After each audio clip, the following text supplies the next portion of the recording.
Good afternoon, everyone. My name is Alex Funk. I'm the Director of Water Resources with the Theodore Roosevelt Conservation Partnership.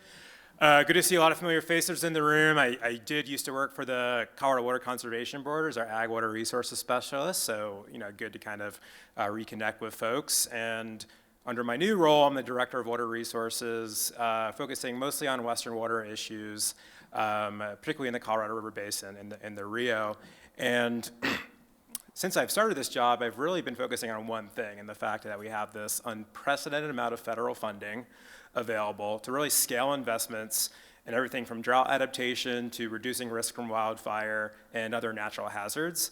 And what are the barriers that rural and tribal communities particularly face in accessing these resources? So, sort of a weird jump. I used to be known for knowing where all the state funds were and how to get them to the ground, and now people are kind of calling me randomly for federal funds, so good career advancement on my part.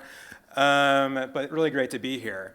And I think part of the exciting thing of these federal funds, which we'll kind of dig into here in a little more detail, is that kind of what Celine touched on in terms of not having one single silver bullet, but this sort of slew or suite of sort of tools that we could be utilizing to address drought adaptation in the Southwest and broader Western watersheds really are available throughout these funding packages. So everything from prescribed fire and strategic thinning to improve forest health to xeriscape, municipal conservation, ag irrigation modernization to things like ecosystem restoration. So there's this really great canopy of projects that are sort of available in terms of what we can kind of scale up with these resources.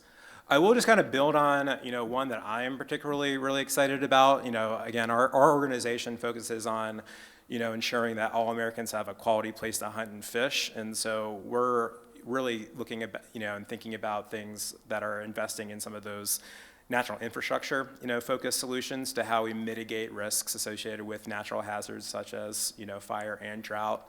And one particular area of focus that I think is really starting to gain a lot of popularity and attention is this focus on the role forests and our headwaters play in drought adaptation. And so I think everyone kind of knows that, yes, our forests are source watersheds. They are where these rivers start. They are important to drinking water, irrigation water in the West.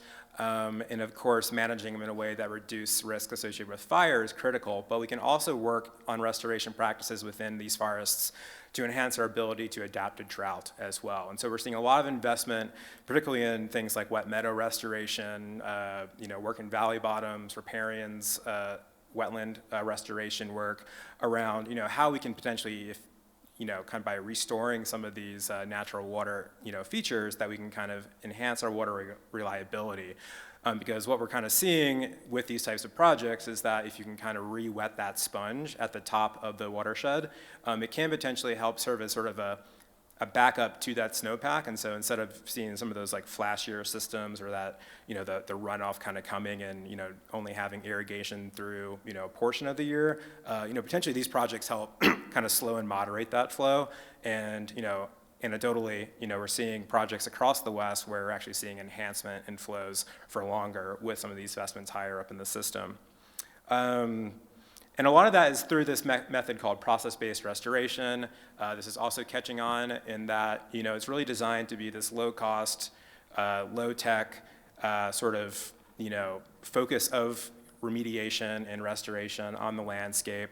It's designed in a way that, again, since it's using sort of naturally, locally sourced features and is kind of cost-effective, a lot of practitioners on broad sets of skill sets can be utilized to support the work. So everything from volunteers like on the weekend, like myself, to professionals are able to kind of work on these, and seeing a lot of value and interest in sort of scaling up these types of projects. One of the biggest ones is actually here in Colorado. This is on Trail Creek. This is the headwaters of the Gunnison, so in the Taylor Park area.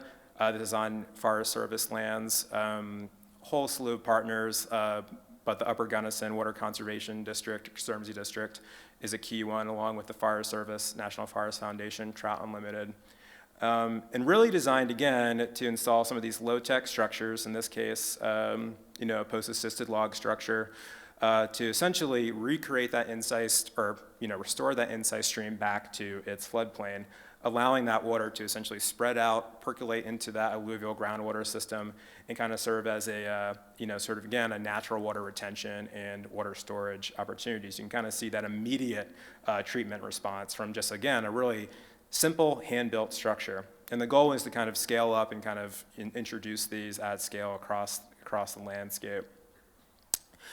And the other, so while that's drought focused, there are some interesting sort of fire nexus benefits to some of these projects as well.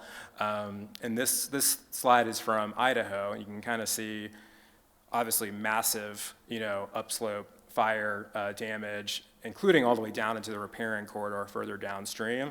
But where you kind of have that ponding and kind of, in this case, a beaver meadow, essentially you see that there was less severe burning and more green because wet systems generally burn less severely or not at all. And so the benefits that accrues are everything from being a refuge for wildlife during fires to serving as a fire break to post-fire potential impacts. So things like post-fire debris flows, other sort of sedimentation issues that can clog head gates, drinking water. These projects, while they on their own can't mitigate all of that, they can potentially be used strategically to buffer some of those projects as well.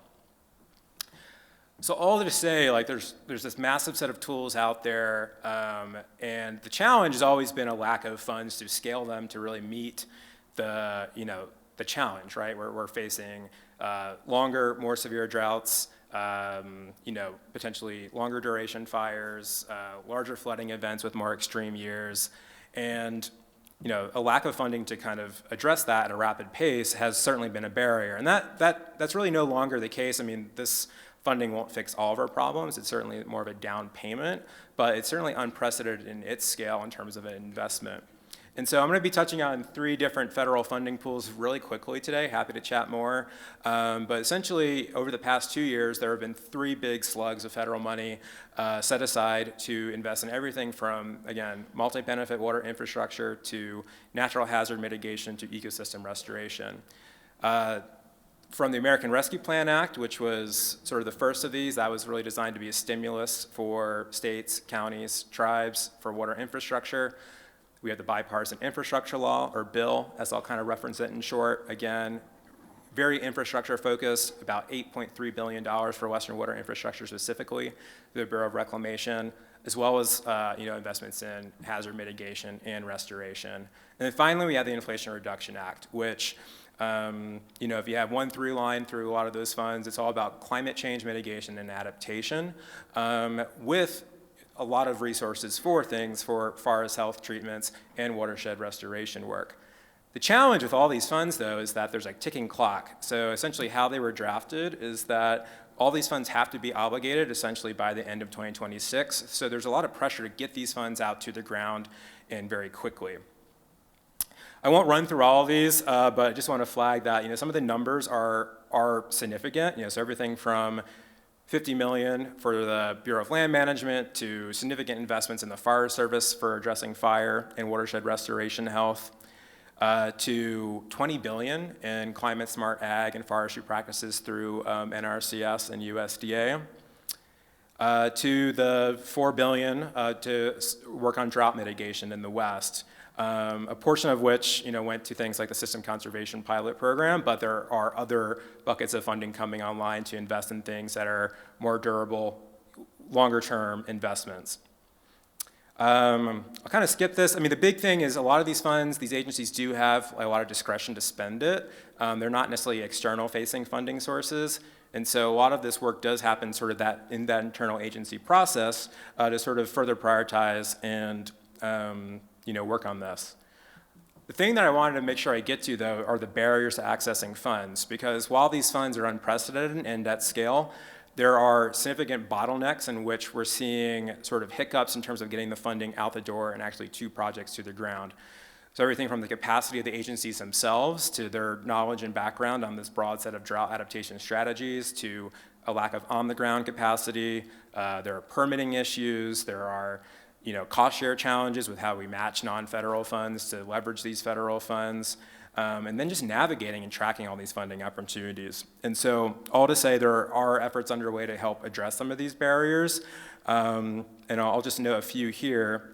So the state does have a dedicated pool of funding. It's about $2.5 million. This was created through their ARPA investment set aside. This is available through the Colorado Water Conservation Board, and it is a dedicated pool of funding for capacity building and grant writing support to access federal dollars, which has just been unheard of at CWCB prior to this resource, and so we're just really excited about it and to see it. And I know CWCB is really trying to get this money out the door and is thinking long-term about how we kind of utilize this resource moving forward. And then I'll just do a quick plug for the Colorado River District's Accelerator Grant Program, which I think personally is one of the coolest things I've ever seen coming across this work. I mean, this type of grant writing, feasibility, design is just very under-resourced and underfunded. When you look at grant programs generally, they're very focused on the construction and shovel-ready projects, less on all that work that goes into building these projects. And so I think something like this, and I know there's been a lot of interest in this River District program and conversations on how we even scale that beyond the River District's region to statewide and even more so, because there's a lot of groups that really do not have or find it difficult to find these resources. And so we just think it's a really interesting program. Again, so there's really, I think, a lot of great thinking about how we address these barriers, but I think a lot of it is how we kind of invest in some of this capacity and project development work, and really working with federal partners and other partners on that. These types of things are really necessary to invest in to maximize our use under all this federal funding.